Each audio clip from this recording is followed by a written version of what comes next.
there's that stopping power, bro. Steel is real, baby. Because they don't make a 46.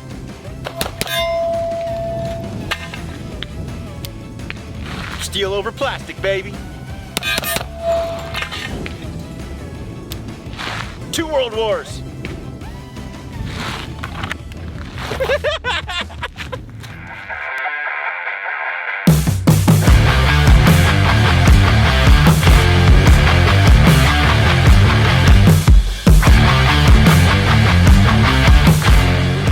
YouTube, what's going on? If you're new here, my name's Roger. I own a company called QVO Tactical where we make holsters and gear and also film content for this channel. I hope you enjoyed our funny little intro, and it should give you a hint as to what today's video is about. Today we are giving you all a first look at the new Emissary single stack 1911 from Springfield Armory.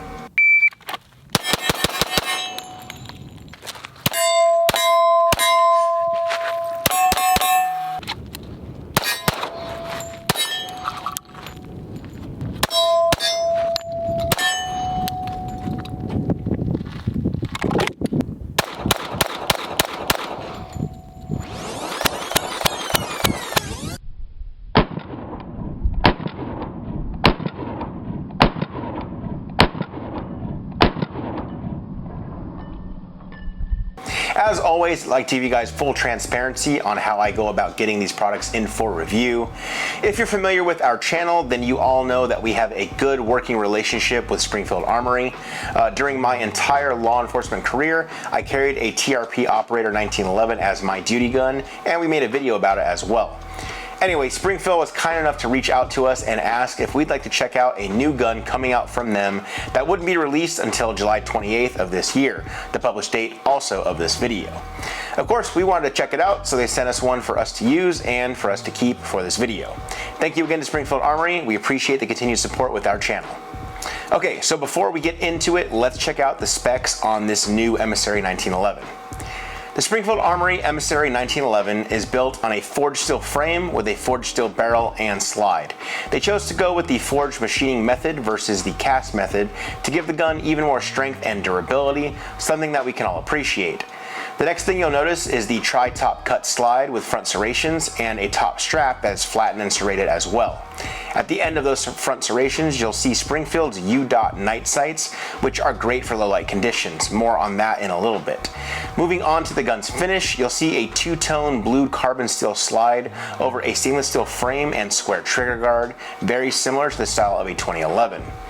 Next, you'll notice a heavy profile bull barrel, which reduces felt recoil, something we definitely noticed while on the range. The Emissary also features a skeletonized hammer, accessory rail for weapon lights, a solid body flat face trigger, and slimline VZ grips with the front strap machined to match. It will all come in a small carrying bag with 2 8-round magazines. Okay, with the specs out of the way, let's get on to the range footage. For this range session, John and I headed out to our shooting spot this past weekend to get some rounds through this new gun. Now, with all the 2011 shooting I've been doing lately, it's been a while since I picked up a single stack 45, so this range session was definitely a little different. Of course, we recorded our first rounds through the gun, so here's that footage now. Alright guys, I know it's a little windy, but this is going to be the first rounds through the new 1911 Emissary for Springfield Armory. Stand by.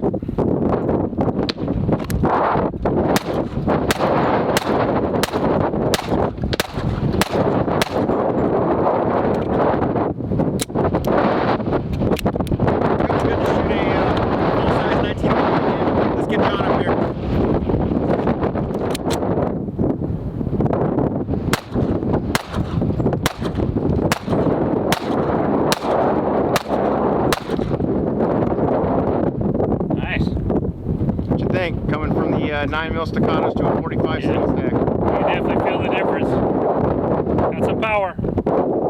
Now, of course, as soon as we got out to the range, the wind started to pick up.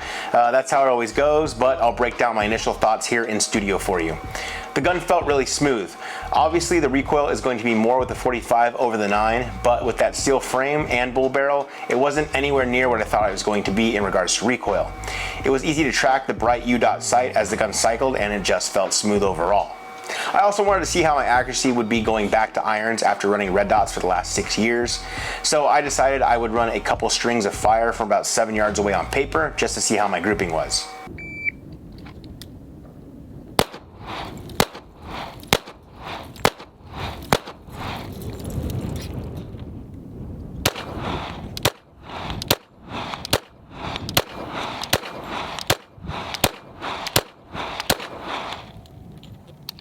Now my groupings could be better for sure, but I'm not too upset over keeping everything within the 10 ring and in. I also wanted to try a couple of failure drills to see how I track the U dot along a target, so here's that footage now.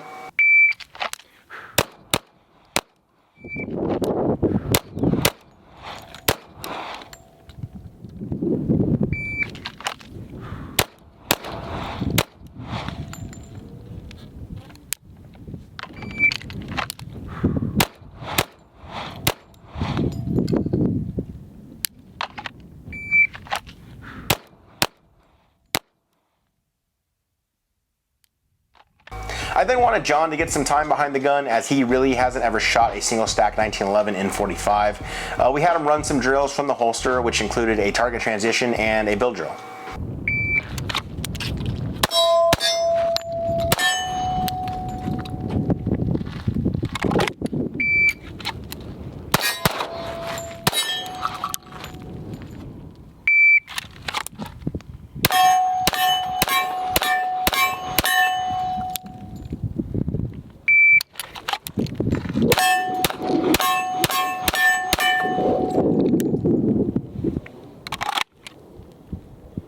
Now, just for fun, I wanted to record John and I both shooting this gun in slow motion to see how the recoil was a little more in depth.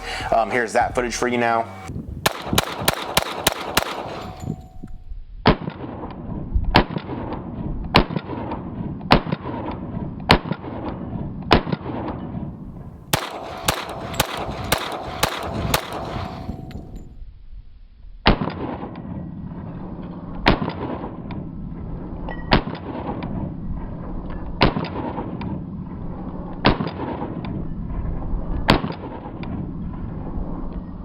Now I of course had to do some drill drills of my own for time.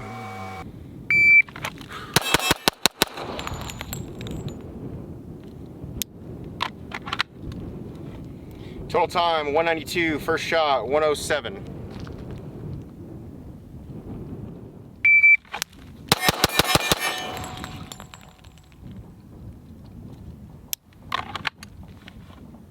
Six rounds, 1.88, first shot 1.08.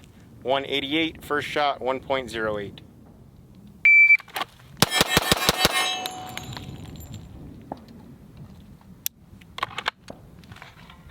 .181, first shot 0.98. 181 clean, first shot 0.98. Now I want to talk to you guys about that U-dot iron sight from Springfield. I'll be honest, I now pretty much prefer red dots on all of my handguns, but I was impressed with this sight. The grip angle of the 1911 is very natural for me. What I mean by that is when I present the gun, the sights line up very quickly for me on their own, and with that bright front sight, it almost acts as a red dot and makes it quick to get on target. I really notice this when shooting on the move.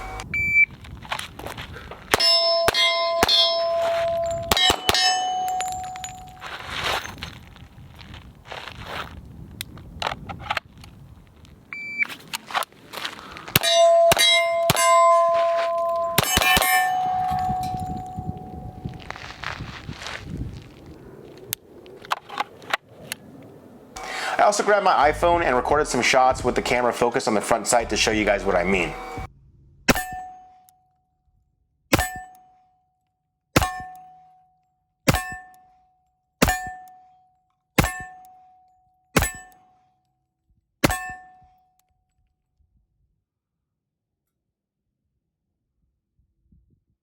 You'll notice from that footage I had to do this single-handed since I was holding my iPhone. It wasn't difficult at all with these sights and with the weight of the gun making the recoil pretty minimal. I was easily hitting my targets at 7 and 10 yards shooting strong hand only. I then decided that I wanted to run a couple of drills with target transitions single-handed as well.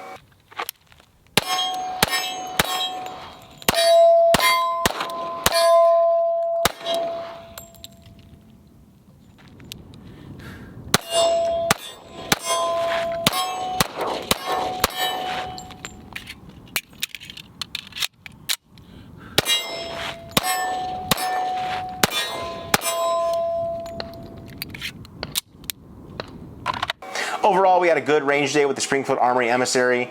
We ran about 500 rounds through the gun to include hollow point defensive ammo. It ate up everything that we gave, no problems whatsoever. It even ran my old Chip McCormick 10-round mags that are about 18 years old now. They were my patrol duty mags back in the day. I think it's a pretty great 1911 with a modern look and appeal. For those wondering about price, it's listed around $12.79 MSRP, so I'd assume it'll be a little less than that in your local gun store when they start coming in. It felt really similar to my TRP operator, which lists at around $1,800, so I think you're getting a good deal for your money with this new offering from Springfield if you're into 1911s. Now, there are some things I wasn't too fond of, and I do want to talk to you guys about. You guys all know that I'm a 1911 guy. It's what I carried during my LE career, and it's what I'm most familiar with. But I do want to see more 2011 style features in the Springfield lineup. For example, I'd like to see this gun with a double stack frame chambered 9mm. Additionally, I'd like to see an optic cut with some type of plate system or direct mounting option. It's 2021 and everything nowadays is red dot cut, just like the Hellcat RDP. I'd also like to see an ambidextrous safety, as shooting this thing left-handed wouldn't be as fun in its current configuration. Also, with the single stack configuration, it would be nice to have a mag well for reloads, as it is a little more difficult to perform reloads quickly with a single stack mag.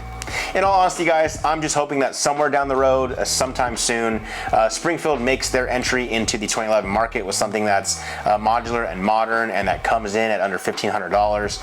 I think it'd be a great contender on the market, and I know I'm not the only one who is hoping for this. Fingers crossed. Lastly, I want to talk about the squared off trigger guard.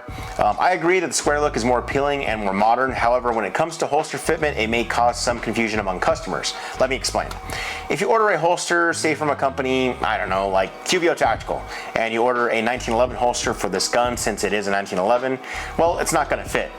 The reason being because a traditional 1911 has a round or oval shaped trigger guard. It's honestly not a big deal because you can just order a holster for the 5-inch 2011 model that we offer, and it's going to fit that holster no problem, because that one comes with the squared off trigger guard. Now, if you're running a weapon light, then it's kind of a moot point anyway, as the retention for that holster is based off the weapon light. The holsters that John and I were actually using in this video are made for 2011s with the Surefire X300 Ultra, and as you can see, they worked perfectly, even giving you that nice audible click. Now, for those wanting to run duty style holsters with this new gun, I do have good news for you as well. If you like to run the Safariland ALS series holsters, then this works perfectly in their 6390 series holster for the Springfield operator with the Surefire X300 Ultra weapon light. It also works well in the Blackhawk T series holster made for the Staccato lineup, but again, you're going to need to have the Surefire X300 Ultra weapon light attached. Again, you could always get some of the awesome secondary OWB holsters from our website as well. Okay guys, that is going to wrap up this review on the new Emissary 1911 from Springfield Armory. I hope you all enjoyed the first look at a more modern style 1911 from our friends over at Springfield Armory. A big thank you to them and our contact Stephanie, who always takes care of us. If you like this video, please be sure to hit that thumbs up button down below, as that does help out the channel. If you're new here, consider subscribing because we post new videos every week. If you want to further support our content, you can check out that Patreon link down below. Our Patreon members, our Patreon squad, they get first access to new content, new gear, special discount codes, and giveaways. They are a huge reason why we can keep making these videos for you guys all to watch. Thank you again for watching, and as always, I will see you in the next one.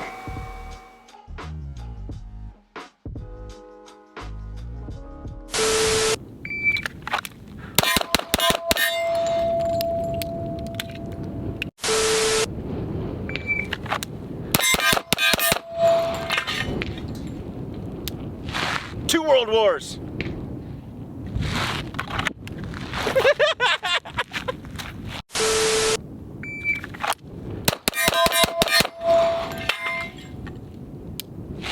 Because they don't make a 46. You have no idea how hard it is to be serious when I turn around.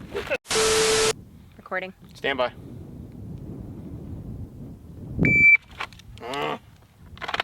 Still recording. You're good. My shirt just keeps getting in my drawer.